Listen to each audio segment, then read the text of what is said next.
A man finds a ring in a restaurant that is identical to the one his brother went missing years ago. But as he follows the clues, he uncovers a web of lies and secrets that could change his life forever. How far would you go for the truth? The Lumiere restaurant was enveloped in an elegant atmosphere, its warm lights reflected in crystal glasses and shiny cutlery. Eduardo Montero, sitting at a table near the window, absent-mindedly swirled the wine in his glass while listening to the monotonous chatter of his colleagues. However, something else had caught his attention, something small but deeply disturbing. When the waiter placed a plate on the table, a flash in his hand paralyzed him. It was a ring. Not just any ring, but one that Eduardo would recognize anywhere. A silver ring with a small engraving inside, identical to the one that belonged to Henrique, his brother who had disappeared years ago. Eduardo's heart began to pound, as if thunder had resounded inside his chest. His eyes remained fixed on the young man's hand, while the rest of the diners continued their conversation, oblivious to the emotional turmoil that was breaking out inside them. "Excuse me," said Eduardo, raising his voice more than necessary when the waiter was about to walk away. The young man, who looked to be no older than 20, turned his head with a confused look. "Yes, sir. Anything else?" Eduardo tried to control the trembling in his hands as he pointed to the ring. "That ring, where did you get it?" The waiter blinked, surprised by the question, then looked down at his hand. "This? I don't know exactly, sir. I've had it for a long time." "How long has it been?" Eduardo insisted, in a tone that bordered on desperation. The young man hesitated. He looked uncomfortable, as if Eduardo's intensity had thrown him off balance. "I don't remember well, sir. Is there a problem?" Eduardo wanted to scream yes. That ring couldn't be there without an important reason, but he forced himself to calm down. He took a deep breath, even though anxiety was burning in his chest. "Sorry, I didn't mean to make you uncomfortable. It's just that it looks a lot like one that belonged to someone in my family." Translated from Spanish to English, www.onlinedoctranslator.com. The waiter nodded slowly, as if he wanted to end the conversation as quickly as possible. "I understand, sir, but I can't tell you much more. It's just a ring."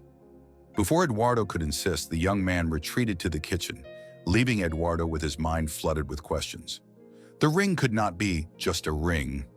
It was a piece of the past that had returned unexpectedly. For the rest of the evening, Eduardo couldn't concentrate on anything else. The laughter of his colleagues and the clinking of cutlery against plates faded into a distant noise. When he finally got up to leave, he cast one last glance toward the kitchen door, but the waiter didn't appear again. Stepping outside, the cool night air hit him hard, but it failed to clear his thoughts. As he walked to his car, a single thought tormented him. If the ring had found its way here, maybe there was a chance Enrique had too. Eduardo closed his eyes for a moment, trying to muster the courage for what he knew he had to do. He would find the young waiter and discover the truth, even if it meant dredging up memories he had tried to bury for years. With that determination, he got into his car and drove off, leaving the lights of the restaurant behind but carrying with him a silver flash that shone in his memory. The house was silent, as if the outside world could not penetrate its walls. Eduardo closed the door behind him and stood for a few seconds in the dimness of the hall, the echo of his footsteps resonating faintly. He felt a weight on his chest, a whirlwind of emotions that he could barely contain. "Eduardo!" Marina's voice came from the living room, warm and worried. He sighed before walking in. Marina was sitting on the couch, a book in her hands, but she put it aside as soon as she saw him. "You're late. Everything okay?" he asked, leaning forward. Eduardo hesitated. For years, they had avoided talking about the past, about Henrique, as if silence could protect them from the pain. But now there was no way to ignore what he had seen. "I saw something today, something that made me think of Henrique." Marina's face tensed upon hearing the name. "What happened?" Eduardo sat next to her, looking at the shadows the soft lights cast on the walls. "I was at the restaurant and the waiter had a ring. It was identical to Henrique's." Marina frowned, confused. "A ring? Eduardo, that doesn't mean anything. There are thousands of rings just like that." "No, Marina. This one was exactly the same. I would recognize it anywhere." The disbelief on Marina's face turned to concern. So many years have passed. Are you sure you didn't imagine it? I didn't imagine it. I know what I saw. His tone was firm, almost cutting, but then he softened his voice when he saw Marina's expression. I can't ignore it. Marina looked away, her hands clasped tightly together. The memory of Henrique was still an open wound for both of them. Eduardo, we've tried to move on, revisiting all that. What are you going to gain? He stood up and began pacing the room, as if moving could ease the pressure in his chest. I can't pretend that nothing happened. If there's even the slightest chance that that ring is connected to Henrique, I have to know about it. Marina was silent for a moment, watching him with a mixture of sadness and resignation. What if you don't find anything? What if you're just holding on to something that doesn't exist? Eduardo stopped and looked at her. I'd rather face that possibility than live with the doubt. Marina closed her eyes, exhaling deeply. Promise me you'll be careful. I don't want this to destroy you. He nodded, even though he knew the road ahead would not be easy. That night, as Marina slept, Eduardo sat in his study, surrounded by old photos and mementos of his family. He looked at the picture of Henrique, standing next to him on a beach, both of them smiling at the sun. With eyes full of determination, he picked up his phone and dialed a number he hadn't used in years. Dr. Almeida, I am Eduardo Montero. I need your help. Dr. Almeida's office was plunged into a cozy gloom with shelves full of folders and documents accumulated over the years. Eduardo was sitting in front of the former researcher, who watched him with a mixture of curiosity and caution. How long has it been since we last talked about this case? Almeida asked, lighting a cigarette that filled the air with a bitter, familiar aroma. Almost a decade, Eduardo replied, his fingers drumming on the table. His gaze never left the ring that now occupied his thoughts. But I think I found something. Almeida exhaled the smoke slowly, his eyes narrowed as he considered Eduardo's words. The ring? He repeated almost incredulously. It's not just a ring, Doctor. I'm sure it was Enrique's. The researcher nodded slowly, as if he was evaluating how much of this was real and how much was Eduardo's desire to relive the past. Describe the waiter. Eduardo remembered the young man from Lumiere, his nervous expression, his evasive attitude. He's young, probably no more than 20, dark hair, short hair. He seemed uncomfortable when I asked him about the ring. Almeida took notes in a notebook, his handwriting quick and precise. Did he say anything else about the ring? He just had it for a while, but he couldn't give details. He was evasive, as if he was hiding something. Almeida put out his cigarette, crushing it in the ashtray with a determined gesture. It could just be a coincidence, Eduardo. But if you're willing to reopen this, we'll need more than just a ring to justify it. Then help me find something else. The researcher stared at him, as if searching for signs of doubt on Eduardo's face. Finally, he nodded. Okay, let's start with the young man. If he works at the Lumiere, we can track his information. Eduardo felt a wave of relief mixed with anxiety. He knew there was no turning back. In the hours that followed, Almeida used his contacts to gather information about the waiter. Eduardo remained silent, watching as the investigator navigated between calls and private databases, like a watchmaker assembling scattered pieces. Finally, Almeida hung up the phone and looked at Eduardo with a serious expression. The boy's name is Gabriel Oliveira. He has no criminal record, but there is something interesting. He grew up in an orphanage on the outskirts of the city. An orphanage? Eduardo repeated, leaning forward. Yes, it seems he has no known family. If that ring came into his hands, he probably got it from someone who had contact with him when he was younger. Eduardo nodded, processing the information. Each piece they discovered seemed to bring him closer to Henrique's past. And now? He asked, his voice heavy with expectation. Now we will investigate that orphanage. But you will have to be patient, Eduardo. This will take time. That night, as Eduardo drove home, his mind was filled with memories. He couldn't stop thinking about Enrique's face and the questions that had remained unanswered for so many years.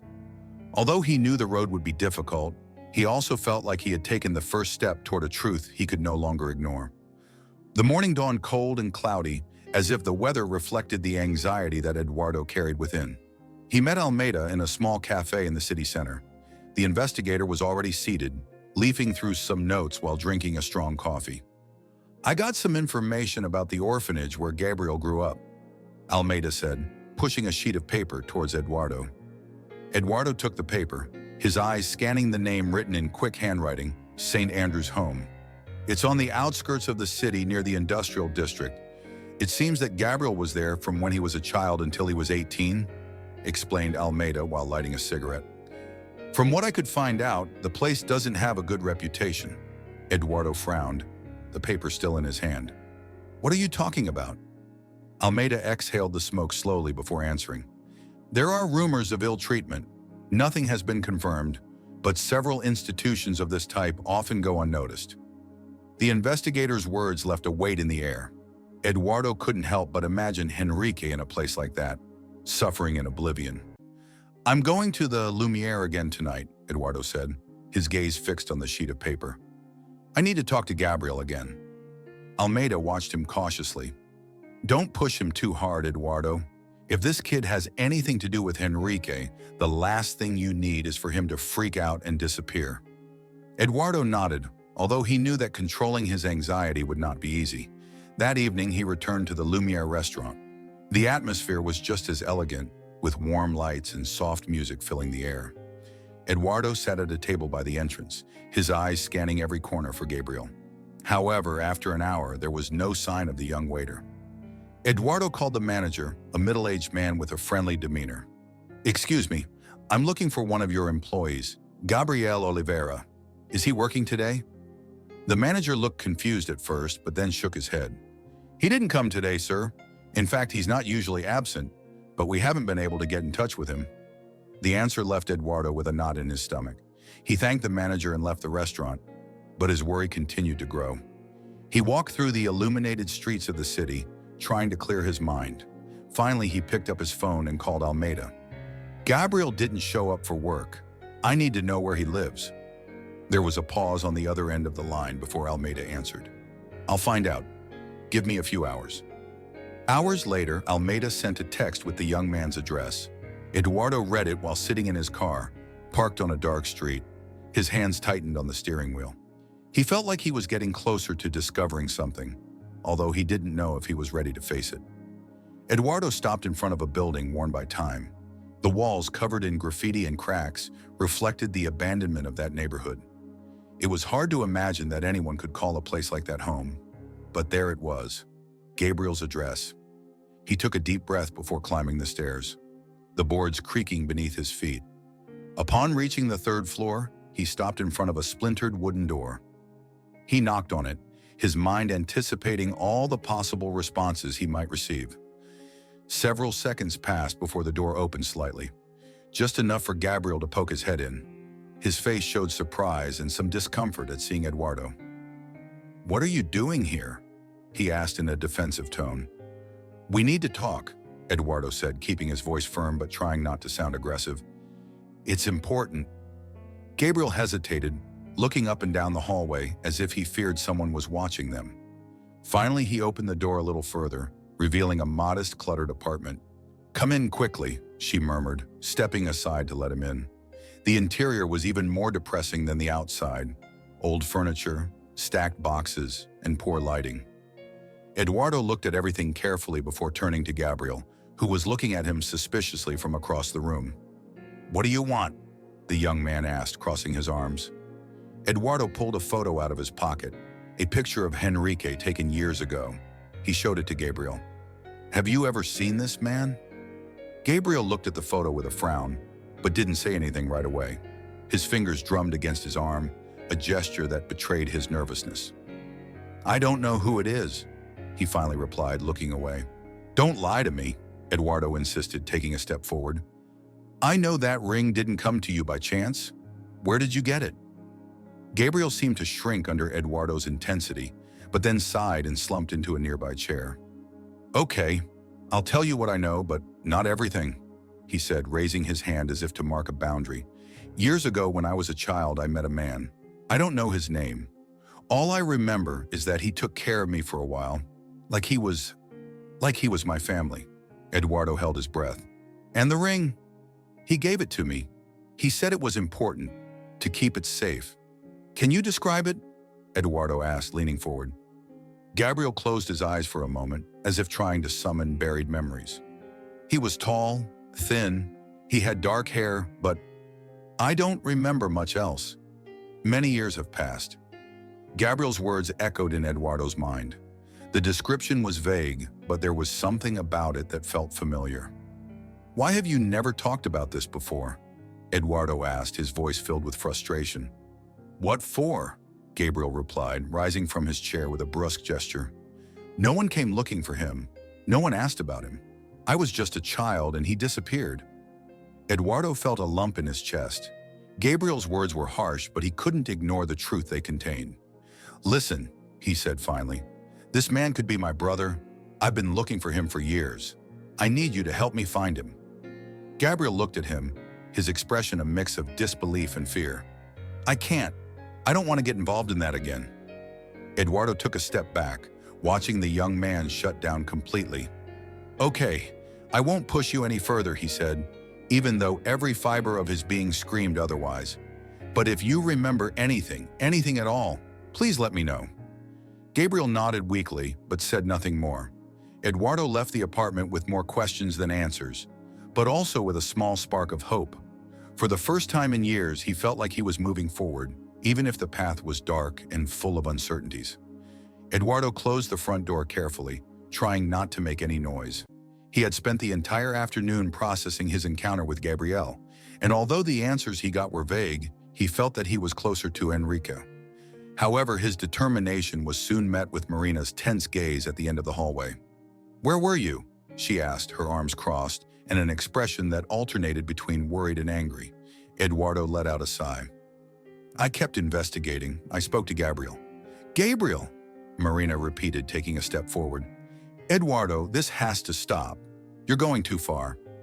Marina, I can't stop now, he replied, raising his voice slightly. This boy has information. I'm sure the man he describes is Enrique. Marina shook her head, her voice filled with anguish. What if it isn't? What if all this ends up hurting you more than it already hurt us before? Eduardo felt Marina's words pierce his armor. For years, she had been the voice that kept him anchored to reality, but this time he couldn't hear her. I'd rather risk that than live the rest of my life in doubt, he finally replied with a firmness that left Marina silent. Without another word, Eduardo retreated to the study, closing the door behind him. He knew that his search was endangering the fragile peace he had managed to build with Marina, but the weight of what he had discovered did not allow him to stop. Hours later, as she was once again checking Henrique's photos, her phone vibrated on the table. It was Almeida. Eduardo, I have something new, said the investigator in a serious tone. I found records of a man who was admitted to a clinic near the orphanage where Gabriel grew up. Eduardo's heart skipped a beat. What do you know about him? Not much yet. He was admitted a few years ago without identification. According to records, he suffered from severe amnesia, and they were never able to determine his identity. Eduardo closed his eyes, letting the information settle. Do you think it could be Enrique? I don't rule it out, but we need more evidence, Almeida replied. The clinic is not very open with its records, so we will have to move carefully. The call ended, but Eduardo sat in the darkness of his study, his mind racing.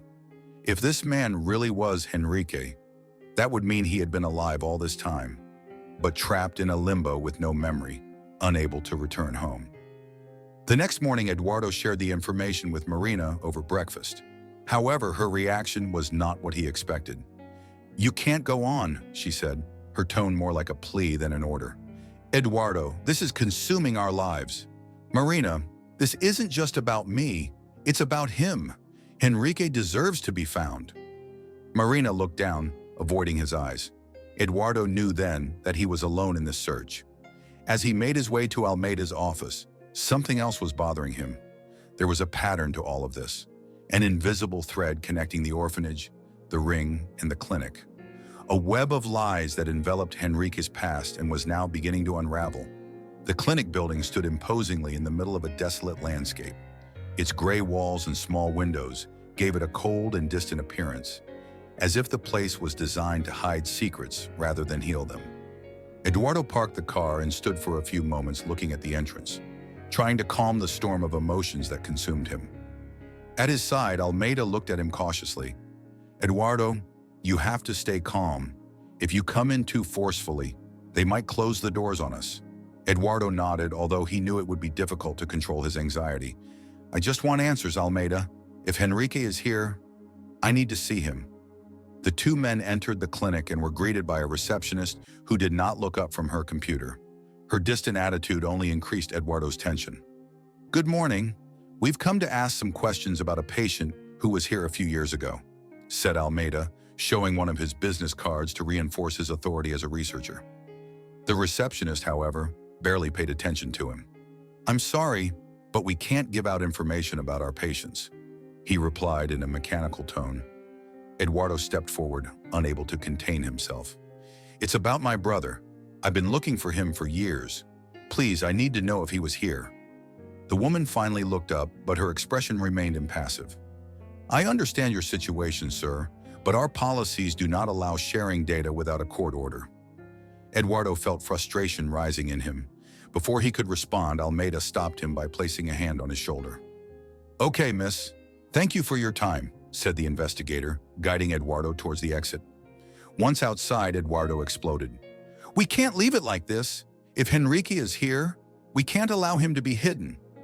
Almeida, accustomed to dealing with people on the verge of emotional collapse, remained calm. "I know, Eduardo, but if we push too hard, they will close the doors forever. We will have to find another way." Eduardo took a deep breath, trying to calm himself down. He knew Almeida was right, but that didn't make the situation any less desperate. Back in his car, Eduardo looked at the building once more. A mixture of rage and helplessness took hold of him, but also a spark of determination. If the official doors were closed, he would find a way to open them. "I'm not going to give up, Almeida," he finally said, his eyes fixed on the clinic. The researcher glanced at him and nodded. "Me neither." As they drove away from the place, Eduardo began to make a plan. He didn't know how far he would have to go, but one thing was certain: he would not allow the past to remain buried. Eduardo sat in the shadows of his study, his eyes fixed on the documents Almeida had obtained about the clinic. The papers, though incomplete, contained enough data to ignite a spark of hope. Among them, one record stood out. A man admitted several years ago under the provisional name of Lucas. No identification, no contacts, and a diagnosis of severe amnesia. Almeida had made it clear that official records would not be easy to obtain, but Eduardo was not willing to wait. He called the investigator with a clear idea in mind. "We need access to the full files," Eduardo said bluntly when Almeida answered the call. There was a pause on the other end of the line before the researcher responded. "That involves crossing certain boundaries, Eduardo. Are you sure you want to do that?" "Absolutely." Hours later, the two men sat in a car outside the clinic, watching the staff's movements. Almeida had managed to contact an employee willing to talk, for a price. Eduardo didn't want to think about the risks, only the results. The meeting took place in a nearby alley. A middle-aged man, wearing a worn jacket and a nervous expression, handed them a folder with additional information. "This is all I could get out without arousing suspicion," the man said, looking around uneasily. "But if anyone finds out, don't come looking for me." Eduardo took the folder with trembling hands, almost unable to believe that he was one step closer to the truth. As the man hurried away, Almeida turned on the car's light to check the contents. "Here it is," the investigator murmured, pointing to a page. "Lucas was admitted 8 years ago, found near a road. No documents, no memories." Eduardo leaned in to read, his heart pounding. The details were sparse, but there was something in the description that filled him with a mixture of fear and excitement. "This has to be Henrique," she whispered. Almeida looked at him cautiously. "We don't have definitive proof yet, but yes, the coincidences are too strong to ignore." Back home, Eduardo felt torn. He had taken an important step, but he also knew he needed to resolve the conflict with Gabriel. The young man might have key pieces of the puzzle, and Eduardo had to find a way to gain his trust. The next morning, Eduardo knocked on Gabriel's apartment door once more. This time the young man greeted him with less hostility, although he remained cautious.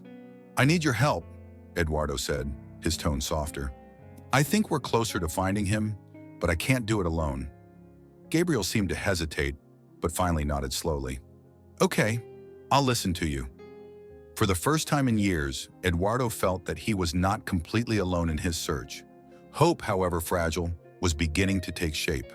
The night was dark, with heavy clouds covering the moon, as Eduardo and Almeida stood in front of the clinic. They had waited days to find the right moment, watching the staff's patterns and the camera's blind spots. Now, with Gabriel at their side, they were ready to go inside.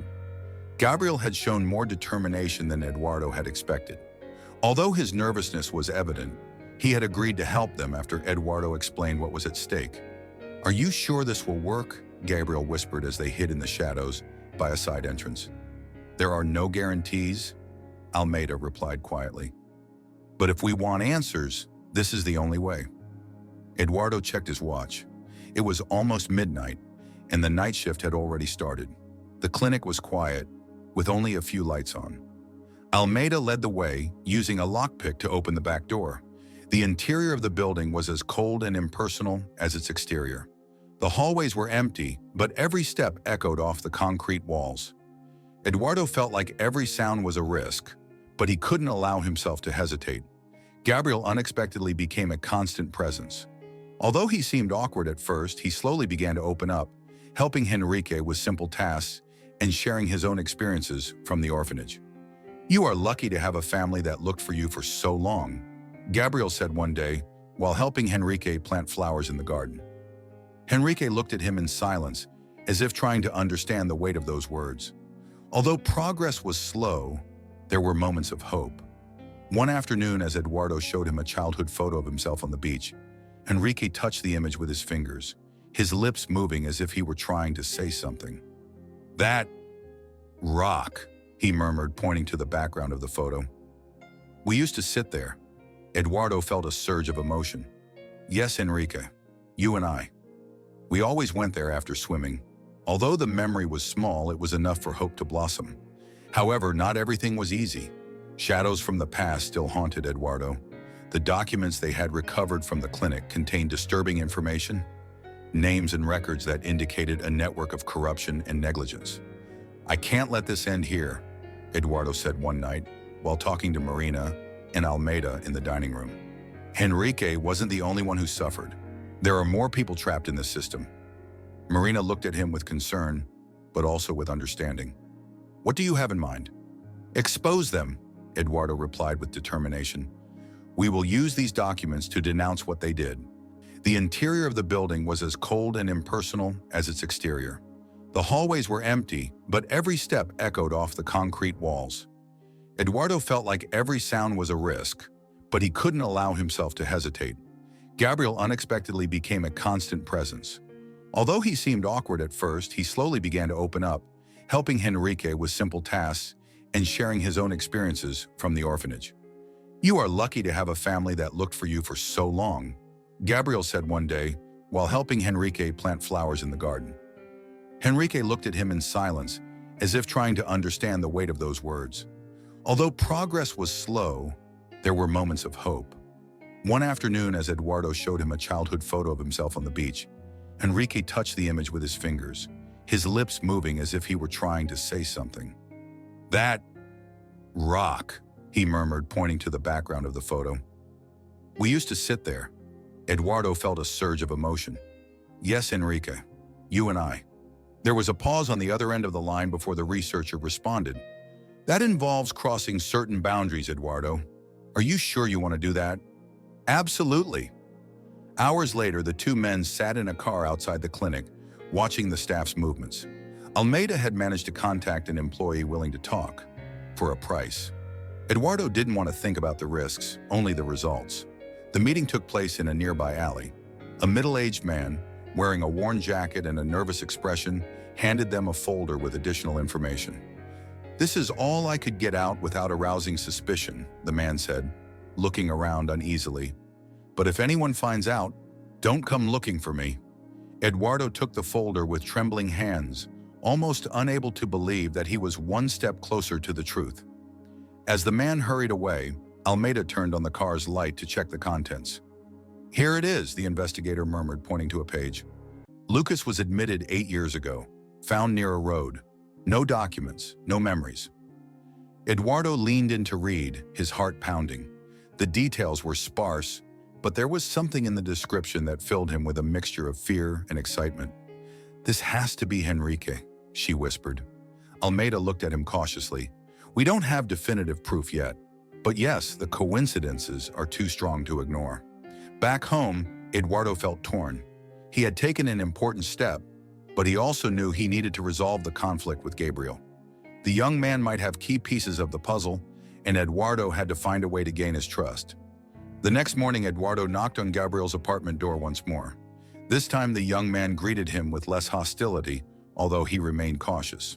"I need your help," Eduardo said, his tone softer.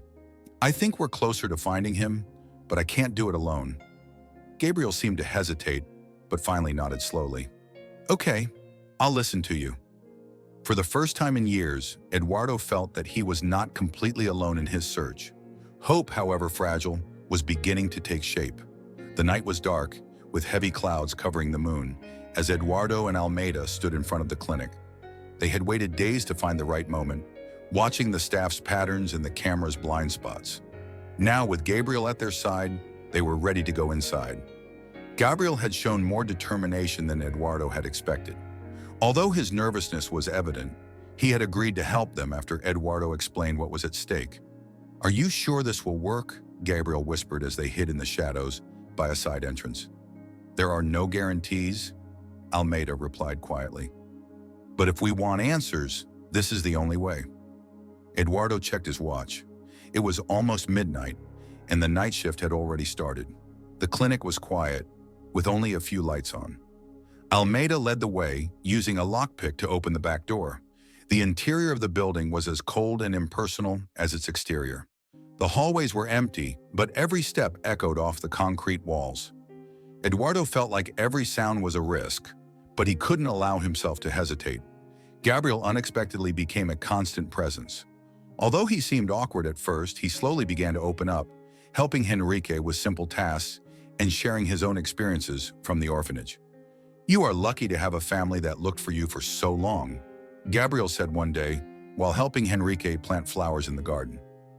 Henrique looked at him in silence, as if trying to understand the weight of those words. Although progress was slow, there were moments of hope. One afternoon, as Eduardo showed him a childhood photo of himself on the beach, Henrique touched the image with his fingers, his lips moving as if he were trying to say something. "That rock," he murmured, pointing to the background of the photo. "We used to sit there." Eduardo felt a surge of emotion. "Yes, Henrique, you and I. We always went there after swimming. Although the memory was small, it was enough for hope to blossom. However, not everything was easy. Shadows from the past still haunted Eduardo. The documents they had recovered from the clinic contained disturbing information, names and records that indicated a network of corruption and negligence. "I can't let this end here," Eduardo said one night while talking to Marina and Almeida in the dining room. Henrique wasn't the only one who suffered. There are more people trapped in the system. Marina looked at him with concern, but also with understanding. "What do you have in mind?" "Expose them," Eduardo replied with determination. "We will use these documents to denounce what they did." Almeida nodded. "It's a dangerous path, but I'm with you." While Eduardo was plotting a plan to bring the truth to light, Enrique began to show small signs of recovery. Although he did not remember everything, there were moments when his eyes would light up with fragments of his former self. One afternoon, while they were all in the garden, Enrique looked at Eduardo and said, "Thank you for not giving up." The words were simple, but they filled with meaning all the effort, pain, and struggle of the last few days. Eduardo smiled, his eyes shining with tears. "I would always do it, Enrique. Always." As the sun began to set, the family sat together for the first time in years, hoping for a future that, while uncertain, was full of possibility. Eduardo's story shows us that sometimes the path to truth is full of pain and sacrifice, but also of moments that restore hope and connection to what really matters. What would you have done in his place? Would you have risked everything to search for a loved one? Or would you have chosen to protect your peace? Reflecting on these decisions helps us understand how much we are willing to fight for what we believe in. Click on the video on the screen to continue this journey of self-discovery and discover more stories that inspire you to reflect on life and your own choices. Don't forget to subscribe to the channel so you don't miss any of our content. See you in the next video.